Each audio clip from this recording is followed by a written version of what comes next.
We'd like to welcome you to the Virginia Farm to School Toolkit webinar series. This is a collaboration of Virginia Cooperative Extension and the Virginia Department of Education School Nutrition Programs. I'm Amber Vallotton. I'm a Produce Safety Extension Specialist at Virginia Tech, and I'm joined by my colleague, Stuart Vermack, who's the Food Safety Extension Agent and Director based in Loudoun County, and we are co-leads for the VCE Farm to School program team. This webinar series is designed to support and explain each chapter of the Virginia Farm to School Toolkit, which was developed to guide VCE Extension agents, school division administrators, school nutrition professionals, educators, school garden coordinators, and others towards using farm to school practices as a means to increase equitable access to fresh, healthy Virginia-grown food while providing hands-on learning opportunities in a variety of educational settings.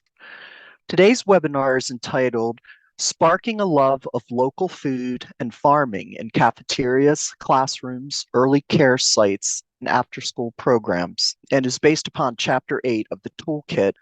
Farm-to-school programs provide opportunities to weave nutrition, education, food literacy, and core curriculum through educational opportunities in classrooms, school gardens, cafeterias, and communities. In addition to in-classroom learning, opportunities can extend into early care settings, after-school activities, and summer programs. So today we are joined by 5 panelists who will be sharing their stories about this broad topic, and we'd love to thank you all for being here today. We're really excited to have these folks here, and they'll be introducing themselves in a moment. I've asked our panelists to introduce themselves, then share their stories about how they're sparking a love of local food and farming. Once they share their stories, I will follow up with a few questions, and then we'll open it up to the rest of you for any questions that you might have. So without further ado, I would love to hand it over to Sherry and Kiara. Thank you so much, Amber. Good afternoon, everyone, and thank you for allowing us to be with you here today. My name, again, is Sherry Dorsey, and I am the S&P Program Manager here at Virginia Department of Health. And I'll ask my colleague, Kiara, to also introduce herself. Yes, good afternoon, everyone. Thank you so much for having us today. My name is Kiara Christian. I'm one of the S&P specialists here at VDH that helps with our CACFP program. Excellent. Thank you, Kiara. And Kiara is also our liaison for the Farm to CACFP here at Virginia Department of Health. And again, it's our pleasure to be with you here this afternoon to talk about our love for Farm to CACFP and Farm to Schools here in Virginia, and talk about the partnerships that we've created as we work to meet our goals and to work with communities all across Virginia. It is really our pleasure to do this, and we're looking forward to continuing partnerships and partnering with you in other aspects across our state at some point in the future. Next slide, please. I wanted to talk a little bit about what we do with Virginia's Farm to CACFP. First, let me just state, though, that CACFP, for those of you who may not be familiar, is the Child and Adult Care Food Program, and its purpose is to provide nutritious meals and snacks and to promote healthy wellness for young children and adults across the state, across Virginia.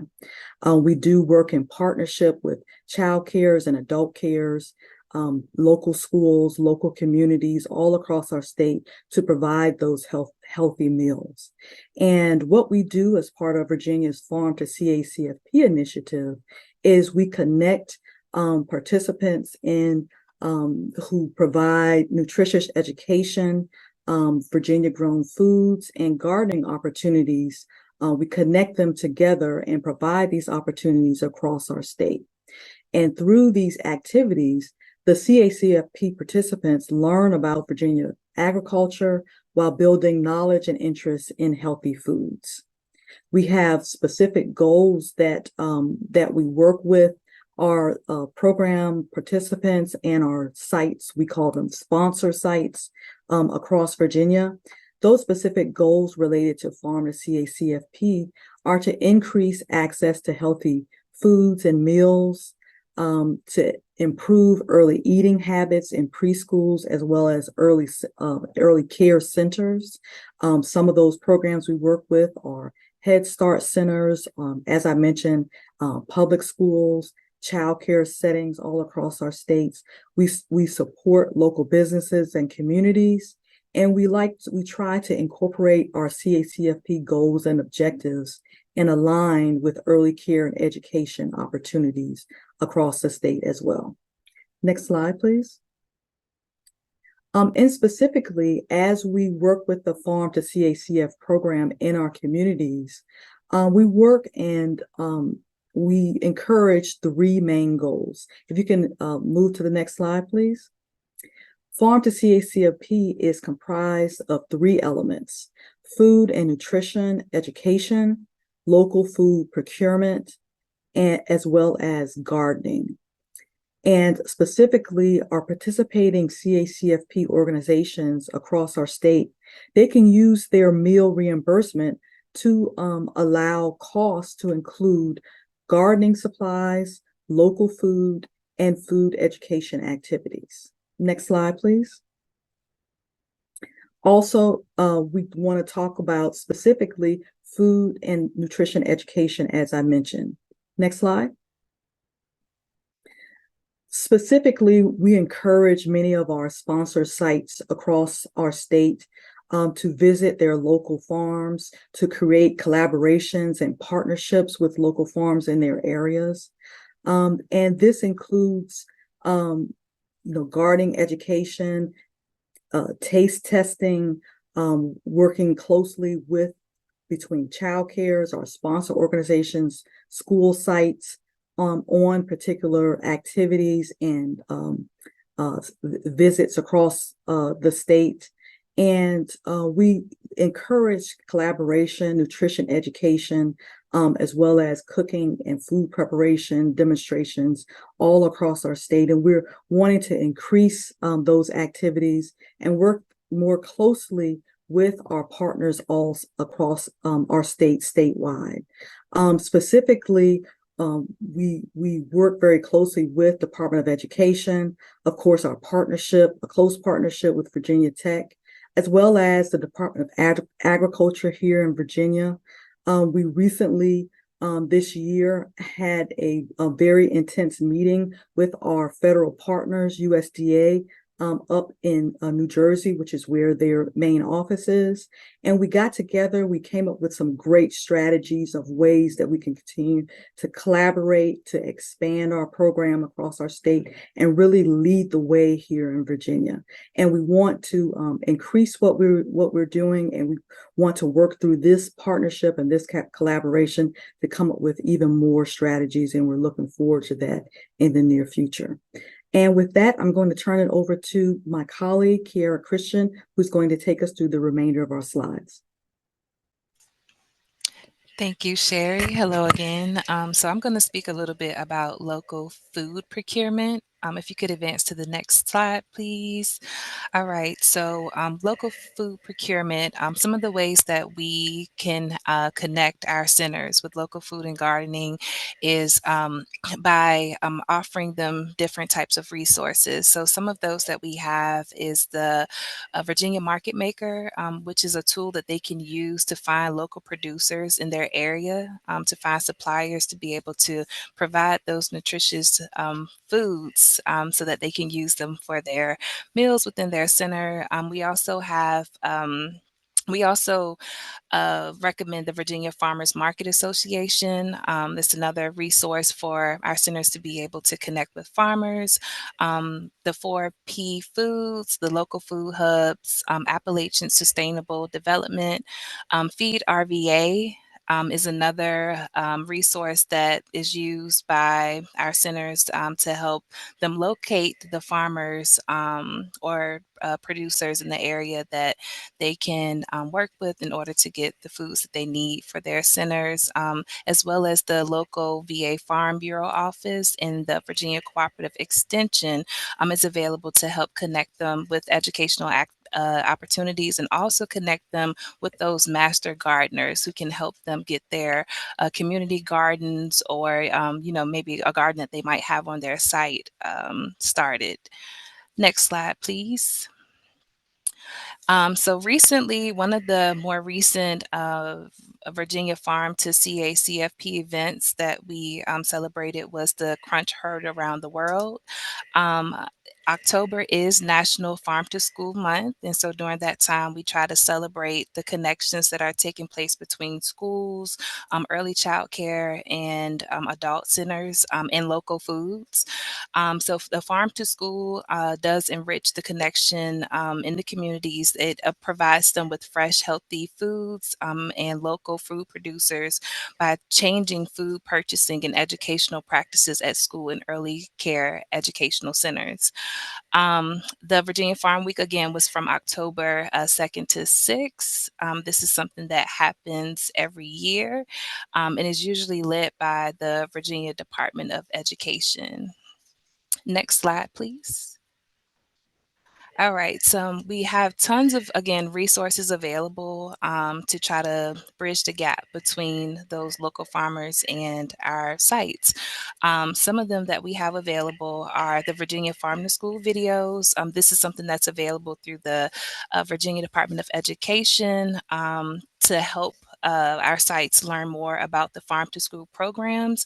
There's also a seasonal availability calendar, which I think is pretty cool because it allows the sites or schools to access the calendar to determine what produce or might be available at certain points throughout the year. Funding and learning opportunities are always great. Again, Virginia Cooperative Extension is available to provide education about how centers or schools can incorporate farm to school within their organizations.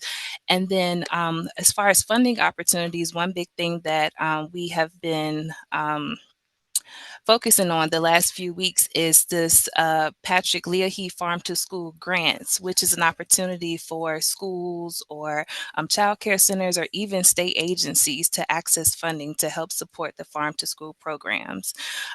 We also have tons of educational resources that we try to share with our centers that we work with, which as you see, USDA has a couple of toolkits available for child care centers and family daycare homes that basically gives them different avenues and different ideas on ways that they might be able to provide education or set up different things where they may be able to try different fruits or vegetables within their center.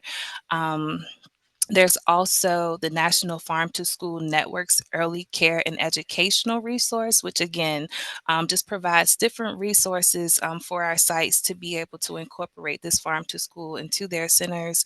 The Virginia Department of Education also has what's called the Harvest of the Month materials, which again, just a great resource available for our sites, child care centers, and schools to be able to incorporate this farm to school information within their sites. All right, and then some of the ways that we like to encourage our sponsors and sites to promote and celebrate Farm to CACFP is by using these two hashtags, hashtag VA Farm to CACFP and VA CACFP to promote their programs on social media. We want to hear the things that they're doing in the centers so that we can, share this information maybe with other centers that are looking to bring farm to school within their sites. And then, of course, our contact information, we are also available. We have a web page that is dedicated to Farm to CACFP, and then our email address as well as phone number. Excellent. Thank you so much, Kiara. I think that Thank concludes what we wanted to share with everyone today. And now we'll turn it over to Peggy. Yes. Thank you. So my name is LaWanda Peggy Wright, and I am a Family Consumer Science Extension agent with Virginia Cooperative Extension. And today I'm just going to talk a little bit about my experience working with various early childhood programs in developing preschool gardening. Next slide. So if you're not familiar with Virginia Cooperative Extension, we're part of Virginia Tech and Virginia State, and we have three major disciplines: agriculture and natural resources, 4-H, which is our youth development, and family and consumer sciences. And so in all of those different programs, the disciplines, we all deal with farm to school and especially farm to preschool. Next slide. So just an overview of what I'm going to cover. What is farm to preschool? How preschool gardening enhances early childhood programs? What are some of the challenges and solutions in having a preschool garden? Best practices and how to get free curriculum. Next slide. So just like farm to school, we all know farm to preschool, it's a win-win for everybody, right? For the kids, that's how they're going to get nutritious, high quality local foods. It can actually, in the child care program, and even I like the fact that he mentioned family daycare homes, because even a family daycare home, it can enhance their education and it can make it really hands-on. But it also, in a family daycare home, it can extend that space. And that's a great point for parents to know about. For farmers, of course, it's going to bring an opportunity for producers and processors and manufacturers to have those opportunities with child care centers. And sometimes people don't think about the child care centers or those early programs.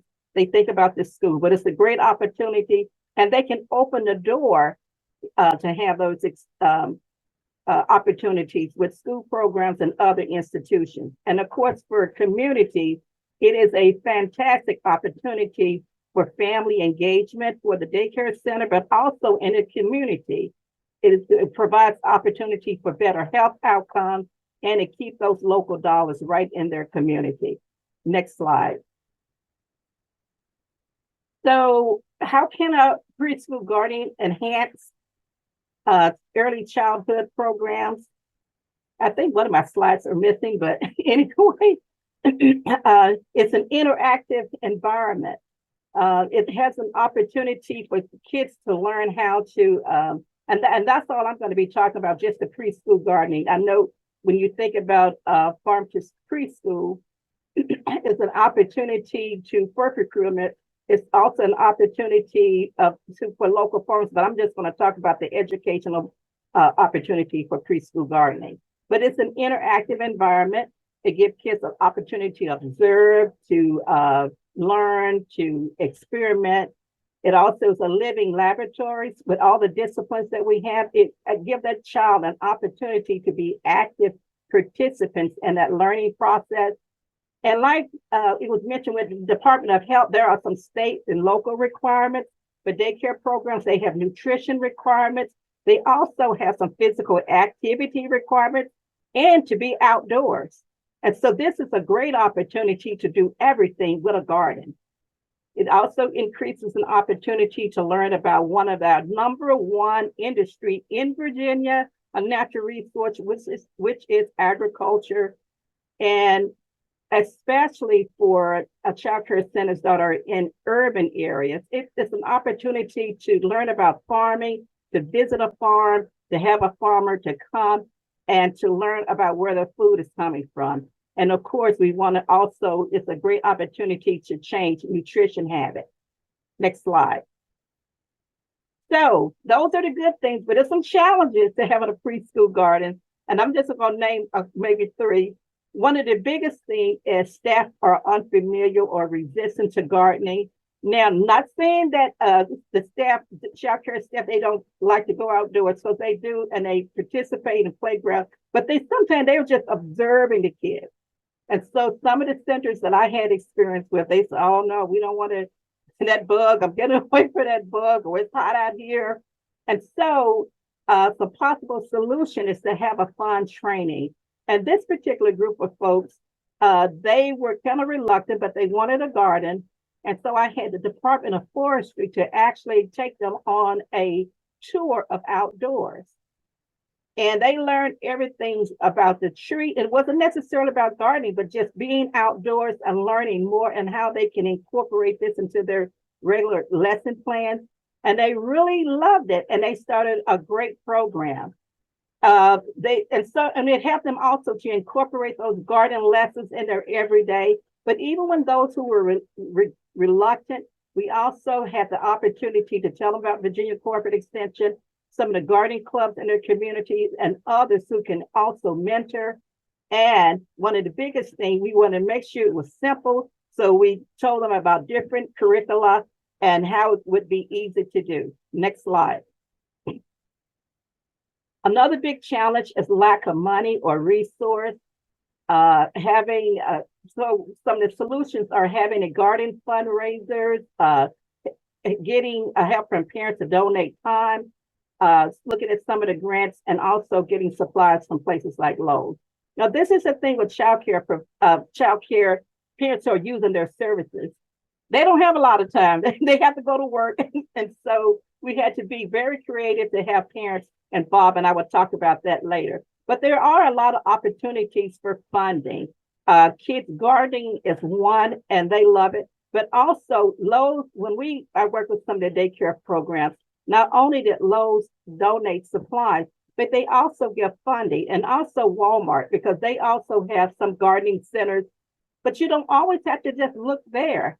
Even Food Lion, CVS, it was Target, because most of those programs, they have an outreach to the community, and they're concerned about health and about youth also. So preschool gardens or any youth gardening, they automatically hand you the money. So just to let you know. The next slide, another challenge. Then it can be some of the physical obstacles, like where the daycare is, no dirt area or space for the garden, no hose so you can water, or even some places in arid areas. And some of the places that I worked with, the dirt was so compact, there was no way that we were going to be able to do anything to put any rows. But some solutions were to have container gardens or windowsill gardens. We actually used one at our daycare just to have raised bed boxes, because the soil really wasn't good to produce anything in it. We also used some of the kids it was part of their project, and whenever we had learning with them, they would just come out with the watering cans as they walk out, and they would water the garden each time we would visit. Next slide. So the biggest thing with a preschool garden is when you get started, everybody's gun-ho, right? And then all of a sudden it kind of wane off. So you want to get buy-in from the beginning. And what I have learned is you just don't talk to that administrator, and administrators tell those their teachers, okay, start a garden, because they're going to resist. When you just don't tell teachers and tell the administrator, because the administrators, we can't do that. You have to do these other things. So I try to tell them together by having an interactive presentation, like I mentioned about with the Department of Health. And also have some taste testing. You know, we don't have a garden yet, but I would get some food from the farmer's market and some from the store and show the comparison of what food tastes like.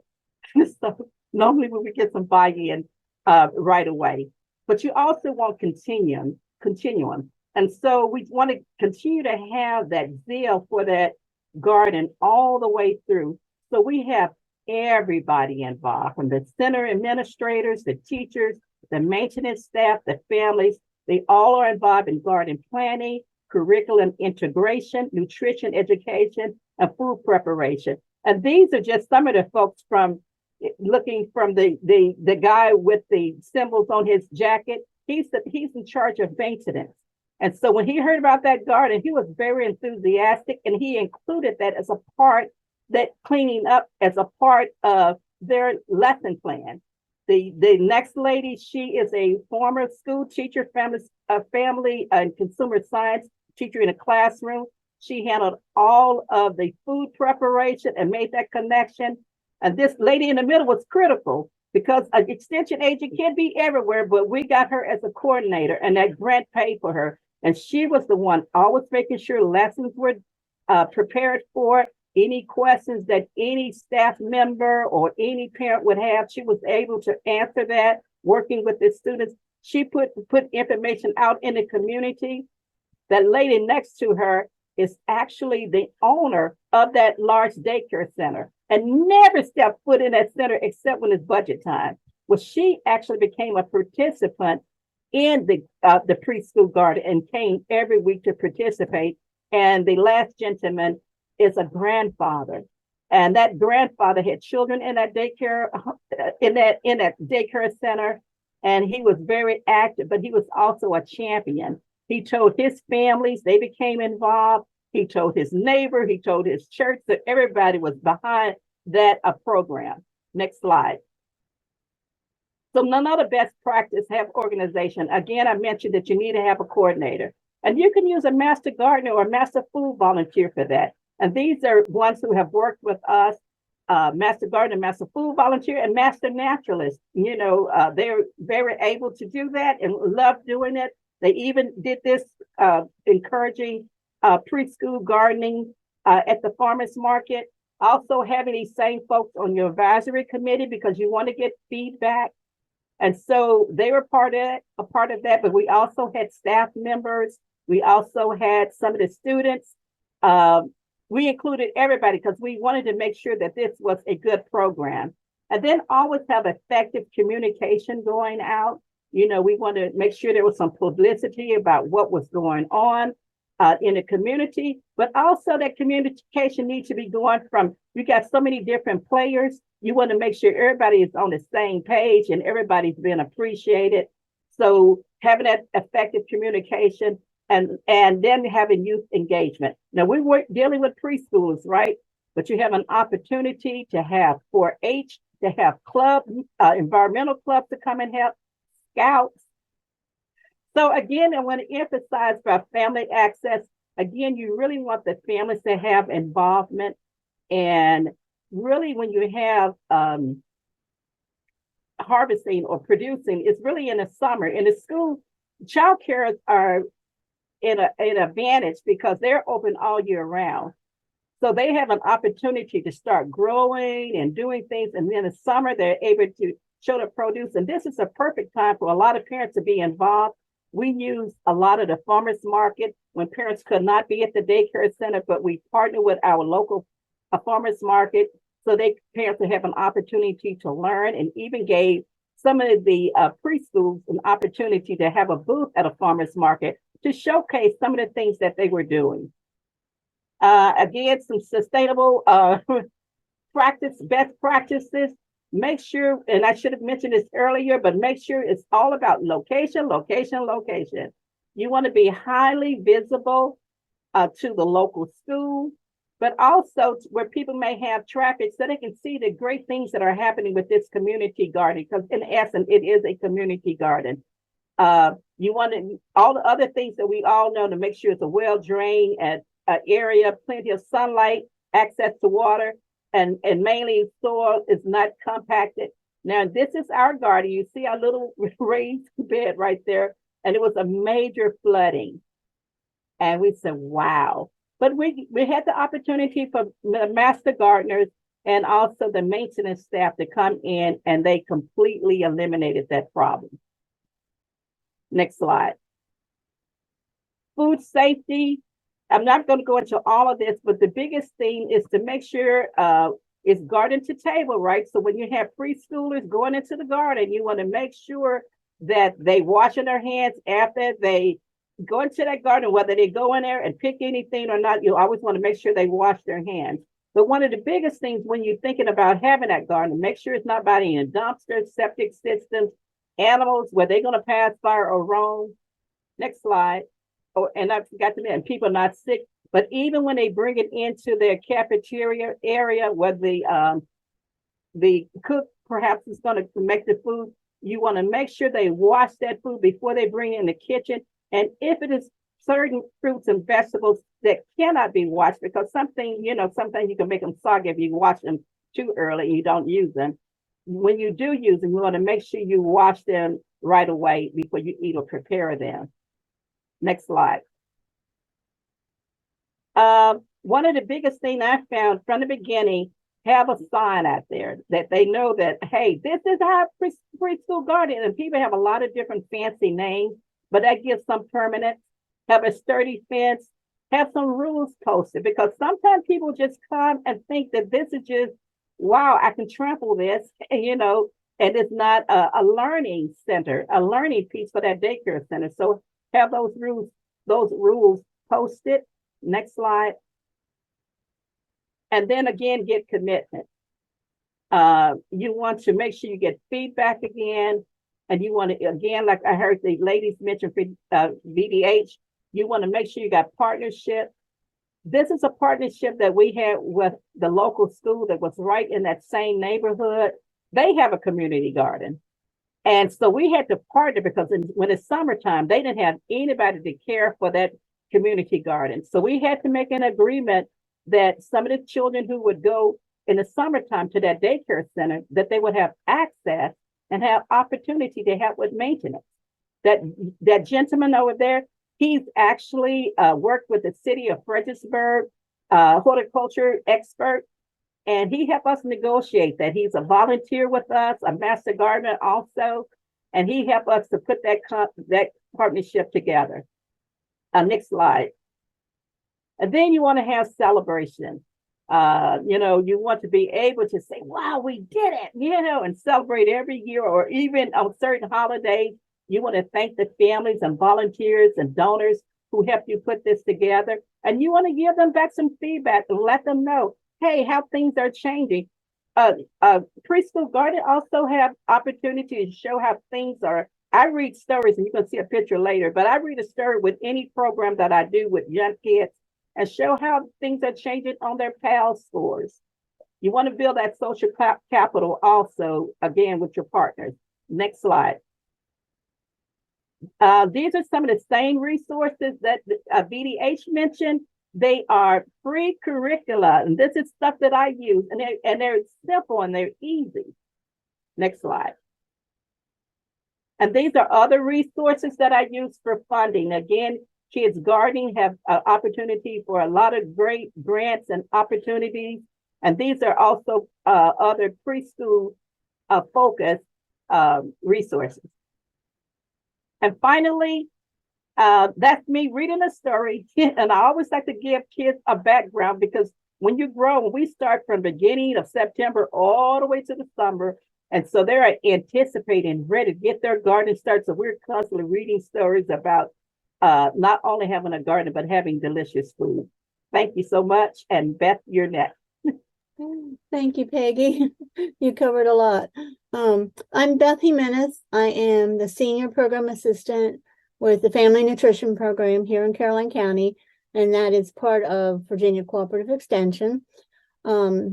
I get the privilege to go into the schools and do nutrition curriculums, from taste testing with the little ones to healthy cooking with the older children up into the high school age.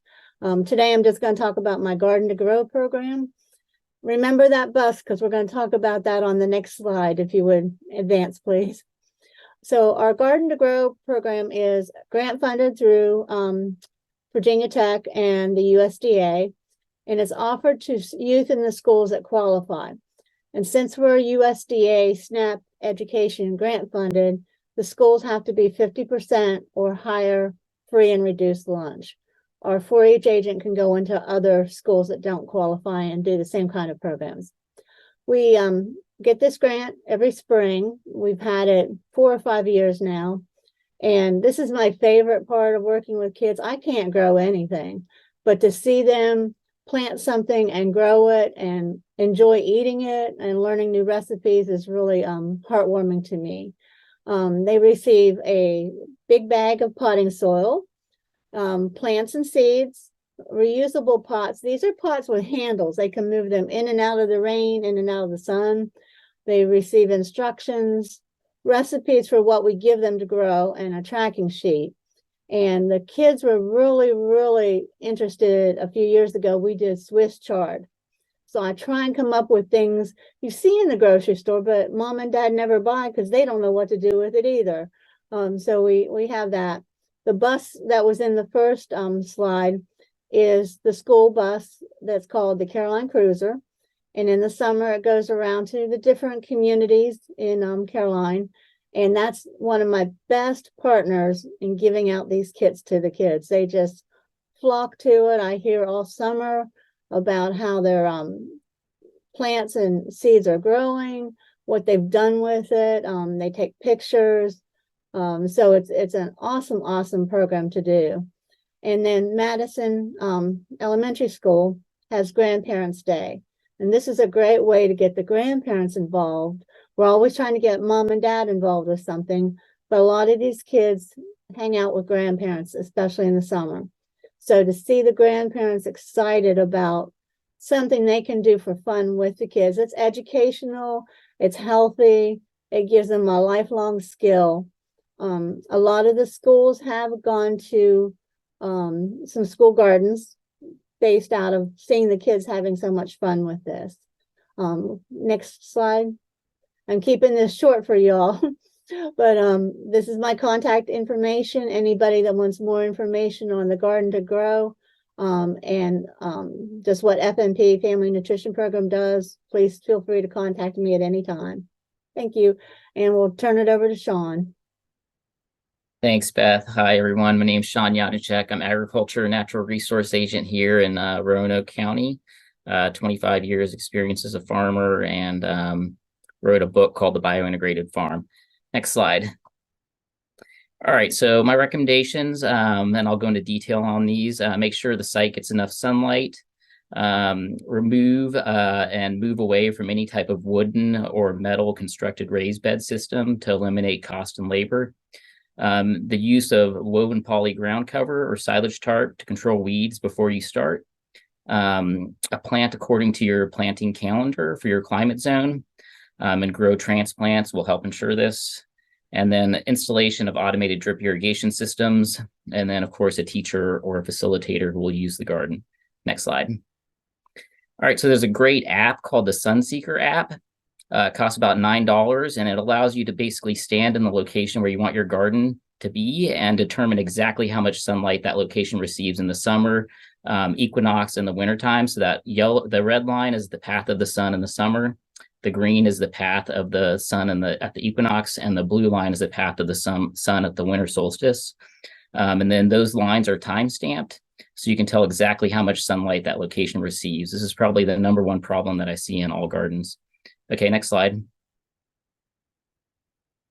So raised wooden beds, these have no practical application to production agriculture, and they actually make gardening extremely expensive and difficult. So usually the first thing that I do is rip these suckers out.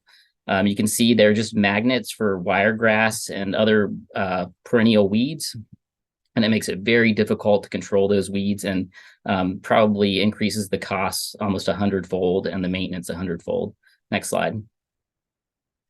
So some of the problems with these is, when you mow around them, you can't mow right up to them. So it requires the addition of a weed whacker to the garden, and that extra step of weed whacking. Next slide. Wiregrass and other perennial weeds establish themselves underneath the wooden structures, making it very difficult to control those weeds. And they constantly creep into the beds, emit allelopathic chemicals, which inhibit the growth of plants and drastically increase maintenance. Next slide. So the alternative is to use woven poly landscape fabric or just mounded earth raised beds. This is a side-by-side comparison that we did in the community gardens. Both of these beds were planted at the same time. But what the woven poly fabric does is it basically heats the soil and drastically increases the growth rate of the plants. So you can see both of these beds were planted at the same time, but the plants on the left are much further ahead in their maturity. And this is critical for school and youth gardens because you want to time it for when kids are in school. So this will give you 2 to 4 weeks more of harvest in your growing season if you utilize woven poly fabric. Okay, next slide. Here's just another demonstration that we did at the community garden with early spring crops. It wasn't a great demonstration because we had completely grown and harvested the plants before anyone else in the garden had actually planted anything. So that's just how much it will increase your productivity and speed up the growth of those plants. Next slide. Okay, so the first school garden that I worked in, the teacher and the previous garden manager insisted on having grass in the pathways. We ripped out all the raised wooden beds, but they wanted to maintain a couple. You can see we covered those with woven poly on the right. We rebuilt them, but they got really weedy really quickly, like wooden raised beds do. So we ended up covering those to get rid of the weeds. That was a huge mistake.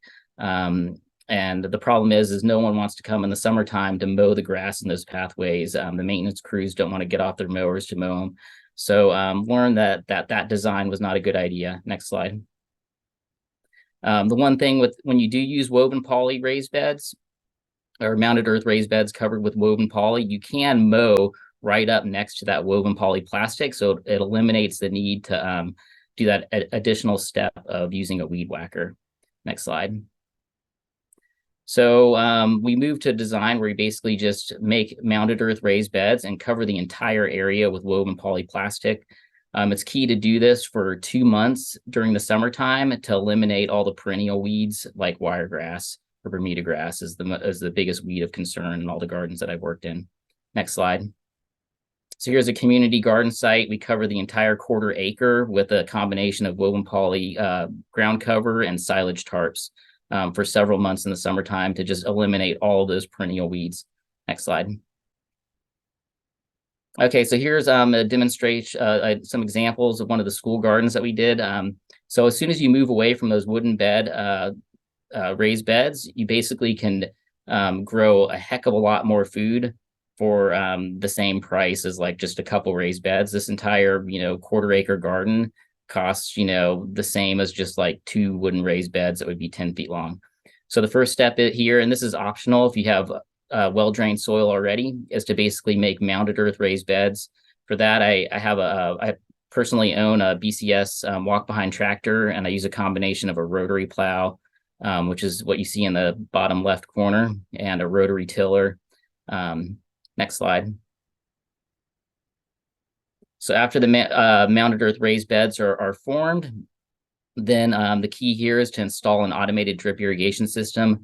This is site specific, but basically for the cost of 1 wooden raised bed, we were able to fully automate the irrigation system on this 1/4 acre plot. All right, next slide. So you can see the difference. We did a demonstration at one of the community gardens. We did with automated drip irrigation system, and then the rest of the beds, some of the beds had it, and some beds did not. So this is just taken on the same day. You can see the difference between those two, ones with automated irrigation and ones that were being hand watered. It's not practical or even really possible to give vegetables enough water with hand watering. It just takes an enormous amount of time, and your productivity will go up drastically if you just add a simple automated drip irrigation system. Next slide. All right, so this is that same garden at Northside Middle School. So we covered basically follows the same pattern. You cover with a light blocking material to eliminate all those perennial weeds. Next slide, you can see the irrigation in the front there. Then we pulled off that fabric mid-September and planted a cover crop of cereal rye and crimson clover. Basically, I didn't take a picture of it, but basically just broadcast spread that cover crop and then had the students stomp it into the ground to help incorporate it and give good seed to soil contact. But there's many ways you can do that. You can rake it in or use a rotary tiller shallow. Next slide. Okay, then we put up a fence. So this is a fence design that I did at Wild Hope Farm. Basically just to eliminate all the maintenance that's involved with fencing, because you have to mow or control the weeds underneath those fences. And if you don't, then the weeds will go to seed and then spread those weed seeds into your growing area. So always include woven poly, which lasts about 7 years to 10 years, depending on the grade that you get underneath those fences to eliminate the need to do any maintenance work on those fences. Next slide. All right, and if you want to make these permanent living fences, what we do is I use a template, like that metal template on the left, to burn a slit in that woven poly. You always want to use a soldering torch to make holes in those with the template. And then I use a cacti called Opuntia lindheimeri. It gets about 5 feet tall and 5 feet wide, and that becomes a permanent living fence. Next slide. If you have any kind of hole in that woven poly fabric, weeds will find it and start growing. Next slide. So we developed a technique where we use spray foam insulation, and I use black spray foam insulation. So if you do get any gaps between where the plastic is and where you have a structure like a plant or a fence post, fill that hole with great stuff, black insulation. Next slide. So when we did this fence at Wild Hope Farm, 4 years after we built it, the farm made $15,000 off the cacti fruits, which is counts to about $13 for every linear foot of fence that you have in this cactus fence. Next slide.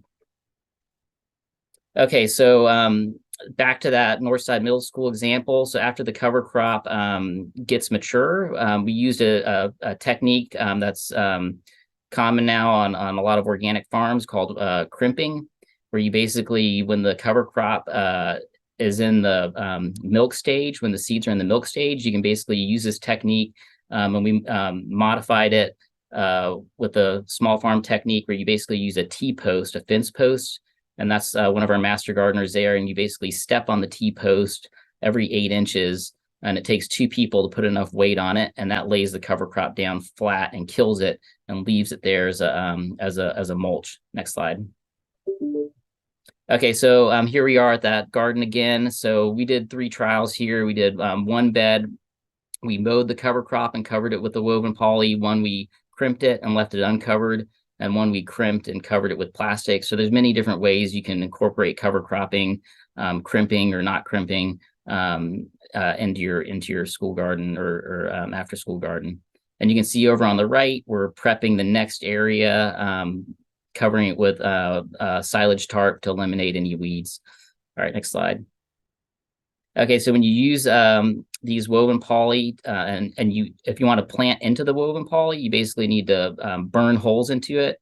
The soldering torch over here on the right is the one that I've switched to. It's much better. It has just a self-igniter on it, so you can push a button and it ignites, and then you can also lock it into place.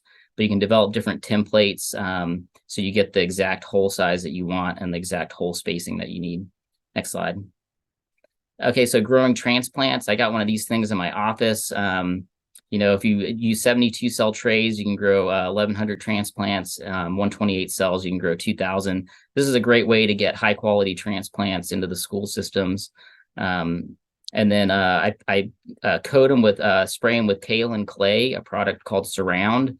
And that allows you to basically put them directly into the gardens without hardening them off. Next slide.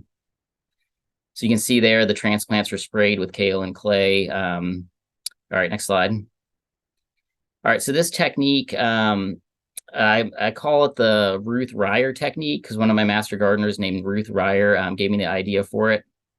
You're growing in the woven poly. Next slide. And then when the plants are finished, this is July 30th, you basically cut them off at the base with pruning shears, and you need to do something with all that debris. Next slide. So you pull that debris aside, and you basically just lift the plastic up, and then you shove all that debris underneath the plastic. When I've done this at the school gardens, I basically put the debris on top of the beds, and I have the kids basically stomp it down to reduce the volume of it. And then next slide. So it's getting stuffed underneath there. Next slide. And then you basically just cover it up. And then the same week I planted that with fall crops. And, you just add fertilizer, put your fall crops in those holes. All that debris is underneath there, hidden. You don't have to compost it. It's actively decomposing, which, you're feeding the earthworms in your bed versus feeding them in your compost pile. That's what I like to tell people. So it has huge benefits for soil health. Next slide. And then, you're basically, it's a very little work system. All right, next slide. You can also, when plants are growing in the bed, you can just lift the fabric up on the side and stuff debris underneath there. So it's kind of based on the Ruth Stout technique. It's a modified Ruth Stout technique, but I call it the Ruth Ryer technique. All right, next slide. So here we're doing at one of the community youth gardens, basically just lifting up the plastic, shoving all the tomato plants underneath there, and then covering them up. The kale plants on the right were grown with that same technique. The squash plants to the right of the kale there, grown with that same technique, basically just push the seeds into those holes, have the kids push the seeds into the holes, and then you come back and, 40 days and harvest. There's no like watering, no weeding, no work in between planting and harvesting. It just kind of makes it super easy. Next slide. So here, that's that same garden, winter killed all the tomatoes and peppers, lifting the fabric up, and then stuffing all that debris underneath there. Next slide. So kind of modified that technique, and basically to make it easier, because I use sod staples to pin the plastic down, but it's kind of a pain in the butt to pull those sod staples up and put them back. And it's hard for the kids to do it. It takes a lot of time. So every other furrow or seam, we basically use weight bags to hold the fabric down versus sod staples. So then you can basically just move those weight bags out of the way, and then pry back that woven poly fabric to stuff debris under, and then it's real easy to lift it up and then put it back. Those aren't the right kind of weight bags. You want to make sure that your weight bags are between 10 and 12 pounds, and you want to make sure they're the proper size, proper weight, and they're made of UV resistant material. Next slide. So just, depending on what time of year it is, there's different ways you can utilize this. You can pull the fabric off, grow another cover crop in that area. I'm also experimenting this year with just pushing in Austrian winter peas and vetch into those holes, so you can grow a cover crop with the fabric in place as well. And then when it comes time to plant in the spring, you just rip those plants up or cut them off at the base, shove them underneath there. You can also shove garlic cloves into there. So it's just a matter of timing. There's almost always something you can plant at different times of the year, but basically just takes all the work and labor and cost out of these gardens, which basically allows you to grow a massive amount of food. So in a lot of these gardens, the main problem we have is just finding enough people to eat the food. So it's gone from like not having enough, I've worked with other community gardens, and they're like concerned with theft. And it's like, we need more people to eat it. We're not really concerned about theft in these gardens. We just need more mouths to feed. Next slide. So this is one of the after school gardens, Melrose Child Development Center. So the kids here, these automated drip irrigation systems are super easy to install. The kids did the entire installation on this project in about an hour, getting water to their gardens. Next slide. Just putting the plants in the ground after we've got the garden, all the weeds gone, with that technique. And then it's just a matter of putting the transplants or the seeds in the ground, and then coming back and harvesting. Kids can be involved in every aspect of the build out of these, and the planting and the harvesting. And you just get a massive amount of food with very little cost or labor. Okay. Wow. What great information you all have shared with us. I wish we had like another hour to just be able to really go back and forth and talk. Unfortunately, we only have 5 minutes left, but this has been fantastic, and really appreciate all that you all have shared. We have time for probably one question from the audience. Is there anybody who is on this webinar who would like to ask a question before we tie it up? Yes, I have one. Okay. Yes, I'm Galen. I'm an agent out in Hampton, and Sean, what you are doing out there has really piqued my interest. And I was wondering, and if anyone who has access to grants on these panels, how do we get such a device or tiller to make those beds that Sean demonstrated in his presentation? I was doing some research on the BCS tillers. And that's easily, $5,000-$6,000 with the seed bed maker plus the tiller. And then how do we go about having something like that, just on hand for our school gardeners or community gardens? I could speak to that. So you don't necessarily need that. You can do it like at my house. I put in 60 bed feet with just like a shovel. Took me about 4 hours. You basically just dig where the furrows are, and then you put that soil where the bed is, which is basically exactly what that rotary plow is doing. So you don't necessarily need that if you have the time and labor to do it. But one thing I'm looking at doing is basically one problem I have is just moving that around and having like a permanent place for it. So I'm looking at getting like a little covered trailer that I can put like a whole garden kit in. And then also allow new and beginning farmers to use that as well. So it'd be like a garden to go trailer, and then we can just bring it to schools. It'll have a bunch of tools in it, so you don't have to worry about getting the tools out every time you need to go to these gardens. It'll just have everything you need in that trailer. Wow. You can just hook up to it and go where you need to go and let people borrow it as well. Yeah, a lot of great ideas there. And I love the way it flowed today because you all kind of talked from like the big picture down to like the practical. And I really love that. Unfortunately, I wish we had more time. Just mention our final webinar. So it's hard to believe, but next month is our last one. So we'll have a follow-up to this chapter, which will look a lot more at after school programs. I think specifically there's going to be things on 4-H and some of those kinds of programs that are being done. And that will be next month at the same time. You can go to this website to sign up for that. And then in order to find all the, we have a channel list right now, but those will be published to Extension eventually. And I'm hoping to do that after this last one that we're going to do. Well, we want to again thank our panelists. This was fantastic. And we really appreciate the diversity and all the fantastic work you all are doing throughout the Commonwealth. And just really appreciate your time today and encourage you to reach out to these folks. This is meant to be practical on the ground ideas and that sort of thing. So please reach out to our folks and thank you all so much.